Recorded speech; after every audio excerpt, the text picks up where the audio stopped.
السلام علیکم ناظرین کرام، ہم آپ سب کو اپنے YouTube چینل پر خوش آمدید کہتے ہیں اور امید کرتے ہیں کہ آپ سب خیریت سے ہوں گے۔ ناظرین کرام، آج کی اس ویڈیو میں ہم سلطان صلاح الدین ایوبی سیزن 1 کے نئے ایپیسوڈ کے بارے میں بات کریں گے، اور آج کے اس ایپیسوڈ کے آغاز میں ہم دیکھیں گے ہمیں اسقلان کا منظر سامنے آتا ہے، جہاں پر ایک شخص مودود سے کہہ رہا تھا شہزادے دولت نے شام کا محاصرہ کر رکھا ہے حضور، جنگ تیار کڑی ہے۔ مودود کہتا ہے میں نے آغا سلطان کو کہا تھا آپ دولت سے نہیں نمٹ سکتے، نتیجہ سب کے سامنے ہے، انہوں نے دارالحکومت کا محاصرہ کر لیا۔ ان کا ساتھی کہتے ہیں سب کی عقل چیتے کی طرح تیز نہیں ہوتی حضور، اگر آپ ہوتے تو کیا ایسا ہوتا، مگر انہوں نے ہمارے ہاتھ سے سب کچھ چھین لیا۔ مودود کہتا ہے میں ابھی بھی اس ریاست کا ولی عہد ہوں اور ریاست کو بچانے کے لیے ہر قدم اٹھانے کا حق ہے مجھے۔ پھر مودود کھڑے ہو جاتا ہے، کہتا ہے چیتے کے میدان میں اترنے کا وقت ہو چکا ہے، چلو۔ یہ کہہ کر وہ دونوں وہاں سے روانہ ہو جاتے ہیں، اور اس کے بعد ہمیں شام کا منظر سامنے آتا ہے، جہاں پر شہزادہ دولت صلاح الدین ان کے سپاہیوں کو گرفتار کر کے اپنی قرارگاہ کی طرف لے آتے ہیں۔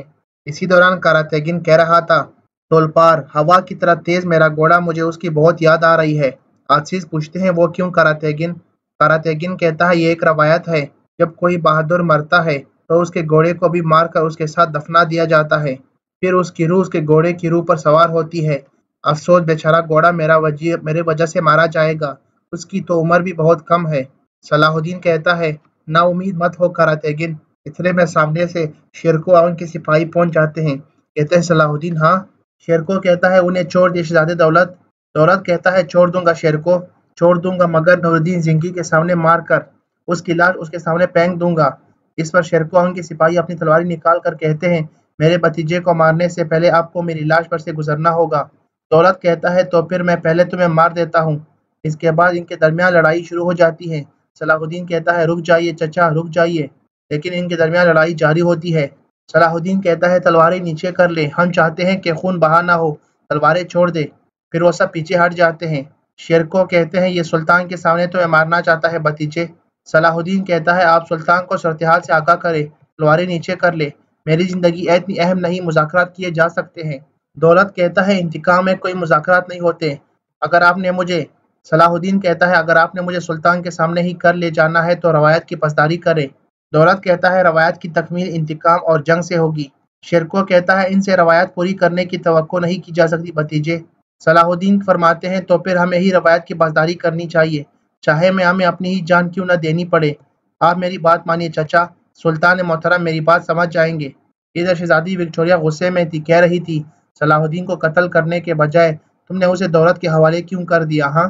برنارد کہتا ہے میں بھی اسے وہاں پر مارنا چاہتا تھا، مگر وہ اس بات پر بضد رہا کہ نور الدین کے سامنے ماروں گا۔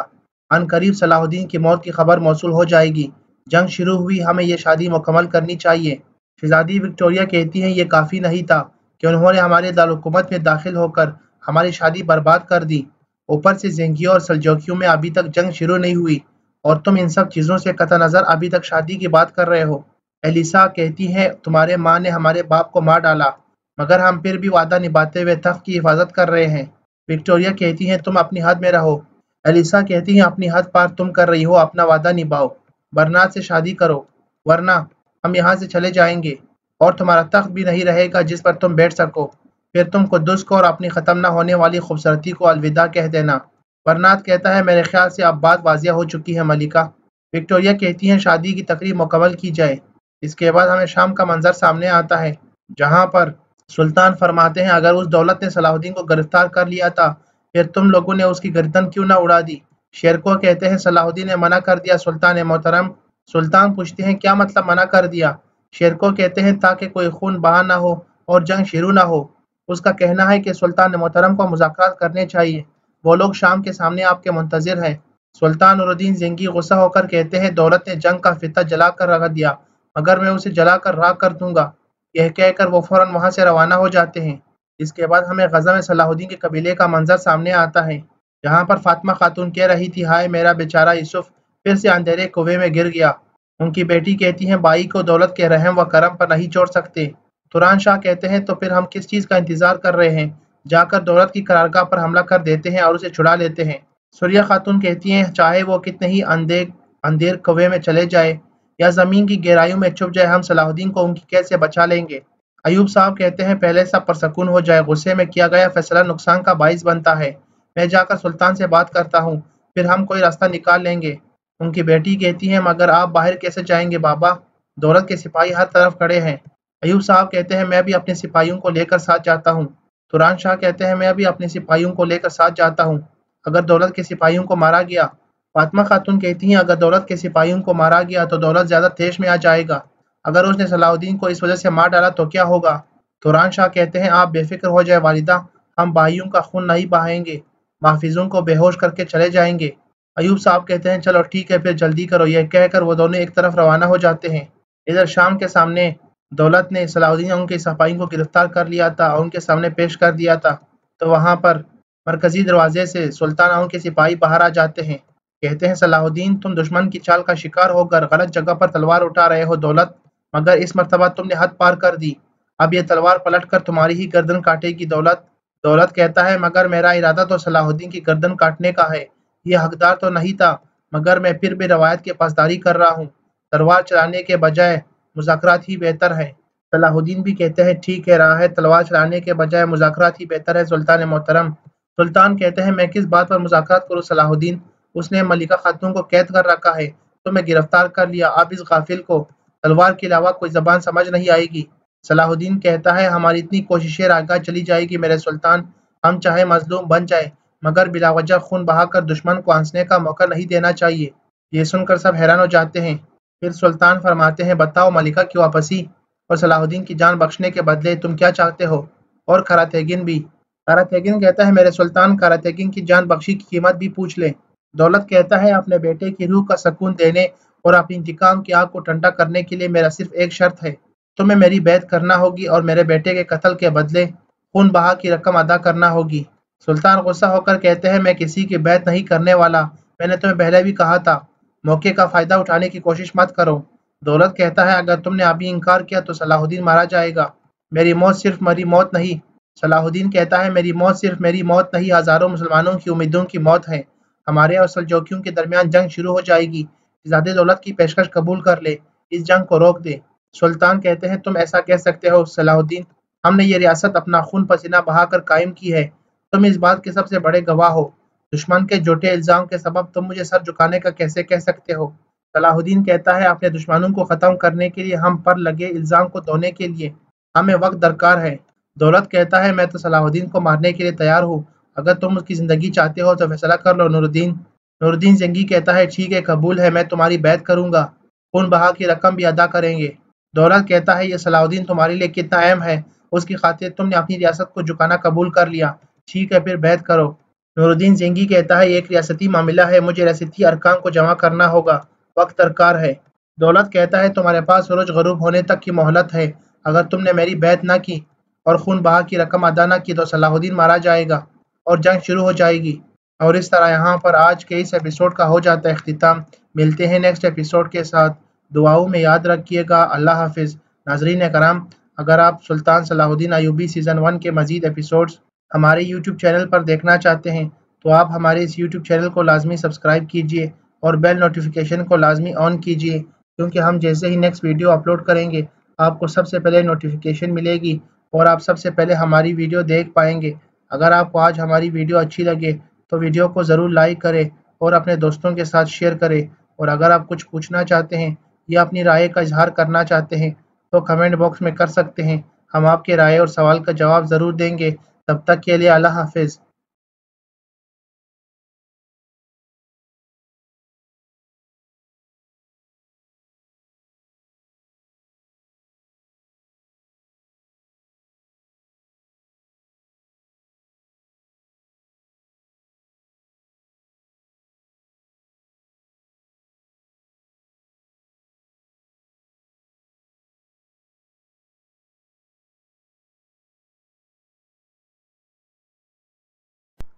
السلام علیکم ناظرین کرام، آج کے اس ایپیسوڈ کے آغاز میں ہم دیکھیں گے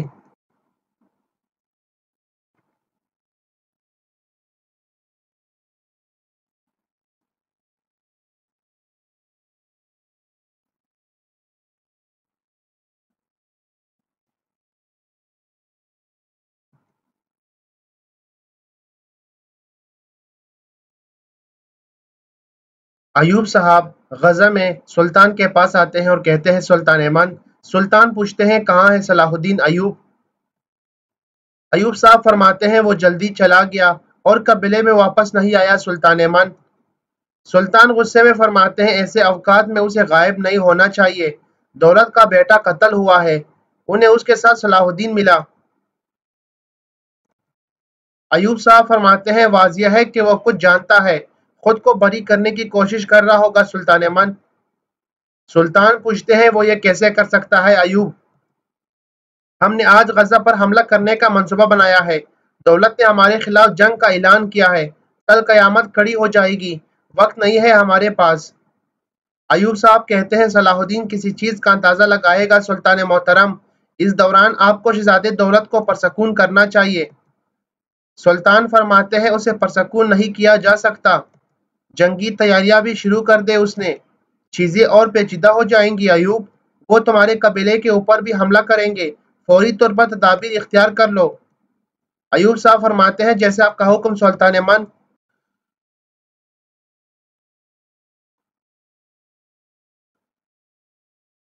ادھر صلاح الدین اپنے سپاہیوں کے ساتھ غار کے اندر موجود تھے۔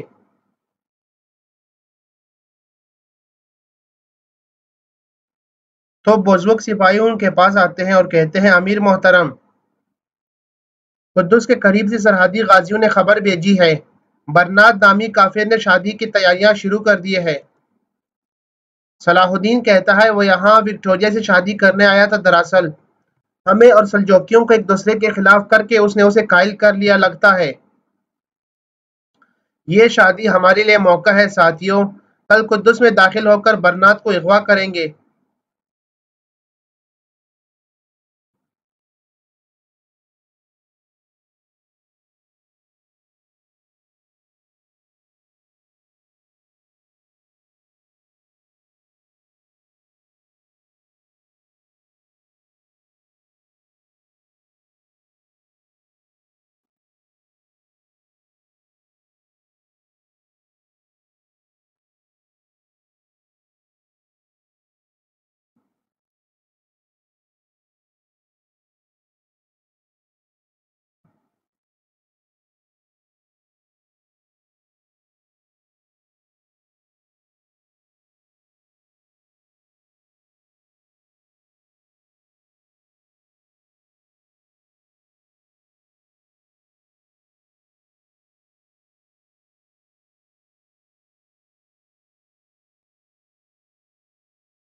عزیز کہتا ہے شادی کے لیے وہ سب حفاظتی انتظامات کریں گے قدس میں، ہم اس کافر کو کیسے اغوا کریں گے؟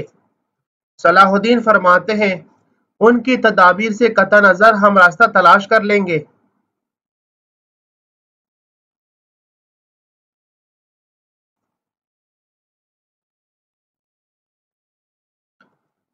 شمشیر زنی کے بغیر قدس میں داخل ہوں گے اور برنات سے کل ہر چیز کا اعتراف کروائیں گے۔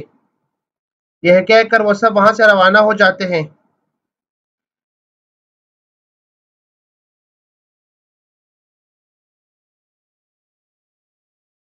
ادھر ملکہ خاتون ملک دولت کے پاس آتی ہے، کہتی ہیں اگرچہ کوتلو خاتون نے مجھے روکا پھر بھی میں آپ کے پاس آ گئی، چھوڑو یہ دشمنی، پچھلے حملے میں بھی جال تھا اب بھی ہے۔ دولت کہتا ہے میں جال بچھانے والوں کا جانتا ہوں بہن، تیر کمان سے نکل چکا ہے، میری فوج جنگ کے لیے تیار ہے، کل تمام زنگی سے زمینوں کو جہنم میں بدل دوں گا، اپنے بیٹے کا انتقام لوں گا۔ ملکہ خاتون کہتی ہیں آپ کا غم آپ کے دل و دماغ کو اندھا کر رہا ہے، لگتا ہے آپ مجھے سن نہیں رہے۔ دولت کہتا ہے تم واپس نہیں جا سکتے بہن، اب سے تم یہاں میرے ساتھ رہو گی، تمہارے خیال سے میں نے تمہیں یہاں آنے کے لیے کیوں کہا؟